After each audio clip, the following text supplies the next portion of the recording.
Welcome back sa aking channel.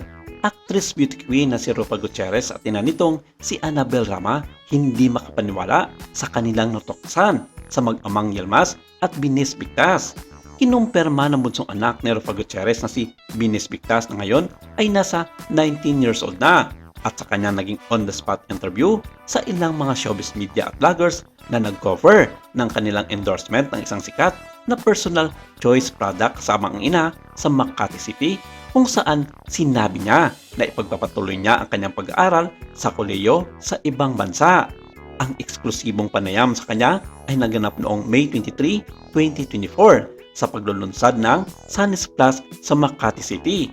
Sabik na si Binis at inaabangan kung ano ang magiging buhay niya sa hinaharap, lalo na ngayon na malapit na niyang simulan ang kanyang paglalakbay sa kolehiyo.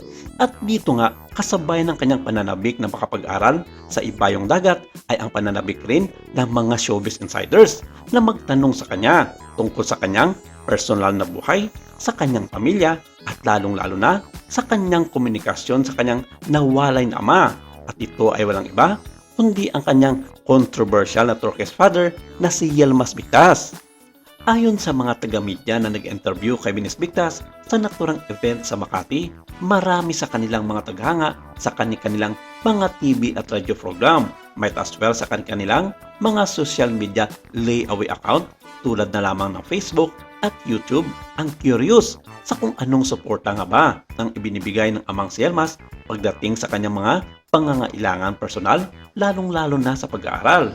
Bukod kasi dito ang kanyang suporta sa kanyang inang si Rufa Gutierrez. At ang highlights ng katanungan ng mga ito sa kanya ay kung handa na ba siyang mamuhay ng mag-isa sa ibang bansa? Saad niya, I'm definitely getting ready. I'm very scared, but I feel like mom has given me the tools to be independent already for my future. I go abroad to the States a month at a time. So of course, I'm there by myself. I know the logistics of it, so I'm just excited. Dagdag pa niya, of course, I'm scared because it's all new to me and I'll miss my family. But it's a new experience and it's part of growing. Well, I've always had the passion for business and it's my dream path to go to. I've had a time to think about what I want to do and finally, I'm set on what I want to do. Just like what my dad said, that I will take this course because he said it is good for me and is ready to help me with ideas and techniques about the process and getting into business. So most likely, this is one of the things that gives me the courage to pursue this when the time comes and soon. Of course, mom is always there by my side. So maybe there is no need to worry just in case. As long as for me, I will focus on my studies so that their support for me will be worth it. I'm not joining my sister Loren in the same school. I'm not sure on that yet, but definitely in the States, yes. Pero sa kabila ng lahat ng mga ito, marami pa rin sa ating mga kababayan ang tilay galit na galit kay Yilmaz at sa pamilya nito dahil sa nangyari sa kanila ng kanyang dating asawang si Rufa Gutierrez. Marami ang hindi pa rin nakaka-move on sa nangyari sa mag-asawa, ilang dekada na ang nakakalipas. Ninais pa ng iba na halongkatin pa ng mga ito pati ang mga personal na buhay ni Yilmaz at ng mga anak nito sa kabila ng mahabang panahon na pinaglipasan na ng panahon ang controversial na ito na nangyari sa kanila ng actress beauty queen na si Rufa Gutierrez. Hindi kumbinsido ang mga ito kung totoo nga bang sinusuportahan ni Yilmaz ang kanyang mga anak na sina Binis at Loren Bigtas, lalong-lalo na sa pag-aaral ng dalawa.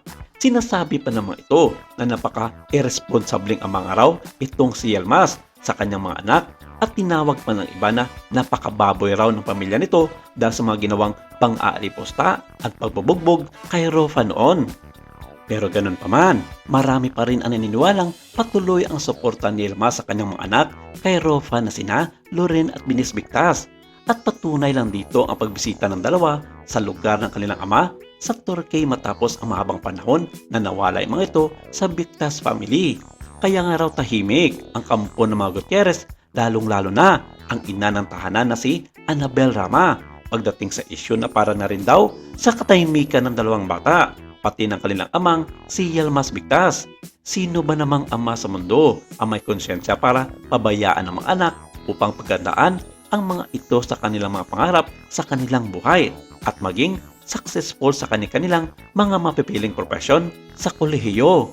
Sa makatuwig, lamang pa rin ang mga taong naniniwala na patuloy ang pagsusuporta ni Yilmaz, Hinalo rin at Binis, isa sa mga taong hindi naniniwala tungkol sa suporta nito sa mga anak niya sa actress beauty queen na si Rafa Gutierrez.